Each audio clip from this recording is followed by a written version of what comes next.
बच्चे के जिस्म पर जब भी सुर्ख रंग के निशान पड़ते हैं तो वालिदैन फ़ौरन लेकर अस्पताल में डॉक्टर के पास आते हैं और ये कहते हैं कि बच्चे को खसरा निकल आया है। क्या जिस्म पे पड़े हुए सुर्ख रंग के निशान और दाने हकीकत में खसरा ही होते हैं या खसरे की कुछ ख़ास अलामात होती हैं जो दानों के साथ होना ज़रूरी होती हैं? खसरा क्या है? खसरे से कैसे बचना मुमकिन है? खसरे में क्या खाना चाहिए? कब बच्चे को नहलाना चाहिए? किस चीज़ का परहेज़ करना चाहिए? खसरे से बचाव क्या मुमकिन है? घर में अगर किसी एक बच्चे को या किसी एक बड़े को खसरा हो चुका है तो बाकी घर वालों को कैसे बचाया जा सकता है? यह है मेरा आज का टॉपिक स्टार्ट करने से पहले एक सॉफ्ट रिमाइंडर, मेरे channel health secret by doctor सनिया पे अगर आप नए हैं तो चैनल को सब्सक्राइब कर लें। वीडियो को पसंद आ जाए तो लाइक एंड शेयर करना मत भूलें।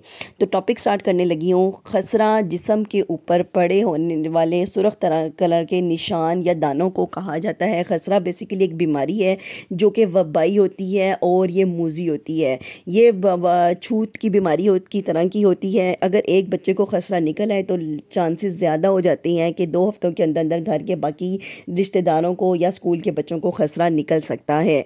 तो खसरा जब निकलता है ये एक मैंने बता दिया वायरस की वजह से होता है। हमेशा याद रखें कि हर सुर्ख निशान खसरा नहीं होता।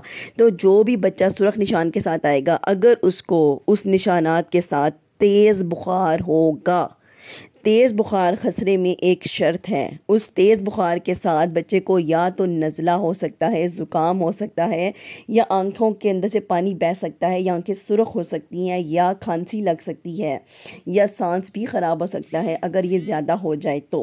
इसके साथ चेहरे के ऊपर सबसे पहले ये निशान आना शुरू होते हैं। ये इस तरह से अगर आपके बच्चे के जिस्म पे अपीयर हो तो समझ जाएंगे खसरा है। खसरा किस उम्र में होता है? खसरा 9 महीने से बड़े बच्चों में होता है। 9 महीने से पहले वाले जो छोटे बच्चे होते हैं अमूमन इस बीमारी से बचे रहते हैं अगर वहाँ के इलाके में ये वबा फूट ना पड़े तो। अब ये क्यों हो रहा है? बच रहे हैं बच्चे माँ बाप क्योंकि माँ के पेट से वो कुछ इम्यूनोग्लोबुलिन्स लेकर आते हैं जो बच्चे को खसरे से बचाते हैं। 9 महीने के बाद खसरा जिस्म में आ जाता है। तो खसरे का टेस्ट क्या होता है? खसरे का कोई मखसूस टेस्ट नहीं होता और उसको हम अमूमन नहीं करवाते। बच्चों को अगर खसरा निकल आए तो डॉक्टर अलामात देखकर ही इसका तशख़ीस कर देते हैं। अगर खसरे के केस में कोई पेचीदगियाँ आ जाएँ, खुदा न खास्ता गर्दन और बुखार, नमूनिया या कुछ और हो जाए जिसमें बच्चे को खसरे के साथ दाखिल करने की ज़रूरत पड़ जाए तो ऐसे केसेस में टेस्ट कराए जाते हैं। अब सवाल ये पैदा होता है कि खसरे के मरीज़ का इलाज कैसे किया जाए? खसरे के मरीज़ का इलाज जो है ना बहुत ही आसान है। इसमें आपने सबसे पहले बच्चे को आइसोलेट करना होता है। मतलब डॉक्टर ने बता दें कि आपके बच्चे को खसरा है तो आपने जब तक लास्ट दाना या निशान जिस्म पे रहते हैं तब तक बच्चे को आपने आइसोलेट करना होता है घर के बाकी अफराद से। उसके साथ शेयरिंग नहीं करनी होती, उसके बर्तन खाने पीने की चीज़ों को अलग रखना होता है। प्लस घर के अंदर सफाई का ख़ास ख्याल रखना होता है। हाथ को बार बार धोना होता है और बच्चे को जो है वो स्किन के ऊपर ख़ारिश से बचाव के लिए डॉक्टर्स कुछ आपको सिरप एडवाइस कर देते हैं जैसे कि रिजिक्स वगैरह, और उसको दर्द से बचाव के लिए या बुखार के लिए पैनाडोल दे दी जाती है। कैल्पोल, पैनाडोल, ब्रूफेन या फेब्रोल दे दी जाती है। और इस केस में बुखार के लिए डिस्परीन या एस्पिरिन को बिल्कुल भी नहीं दिया जाता। इसके अलावा कुछ सूदिंग एजेंट्स होते हैं जो डॉक्टर्स रिकमेंड करते हैं जाके बच्चे को सूदिंग और कूलिंग इफेक्ट आ सके।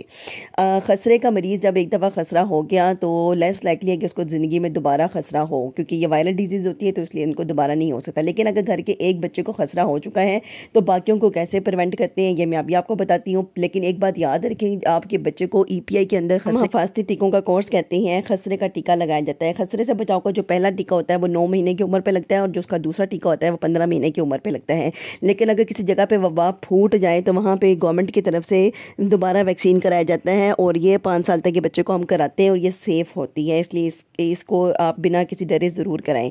अगर आपके बच्चे को खसरा निकल आए तो उसके साथ हम इलाज में हम विटामिन A ज़रूर देते हैं। विटामिन A मैक्स के नाम से भी आता है और गवर्नमेंट में विटामिन A के कैप्सूल भी आते हैं। इसकी डोज भी डिफरेंट होती है डिफरेंट एज ग्रुप के अकॉर्डिंगली, ये डॉक्टर आपको रिकमेंड कर देते हैं।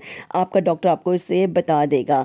इसके अलावा खसरे के मरीज़ जो हैं उनको दूसरे मरीज़ों को खसरा ना हो तो उसके लिए आइसोलेशन करना बहुत ज़रूरी है, और प्रिवेंशन जो है वो वैक्सीनेशन के साथ की जाती है। ऑलवेज़ याद रखें हमेशा कि prevention is better than cure, कि आपने बच्चे को वैक्सीन ज़रूर कराना है। वैक्सीन कराएंगे तो बच्चे को खसरा नहीं होगा। खसरे में नहाना कब चला चाहिए बच्चे को, तो आप बच्चे को किसी भी टाइम नहला सकते हैं। बुखार कम करने के लिए भी पानी की पट्टियाँ भी कर सकते हैं। ठंडे पानी का इज्तनाब करें, नॉर्मल रूम टेम्परेचर पे बच्चे को नहला सकते हैं। बच्चे की जितनी अच्छी सफाई का आप ख्याल रखेंगे उतना ही उन दानों के अंदर इन्फेक्शन होने, फोड़े फिंसियाँ बनने का खदशा कम से कम होता है। इसके अलावा अगर आप कुछ पूछना है तो कमेंट बॉक्स में पिन करके पूछ सकते हैं।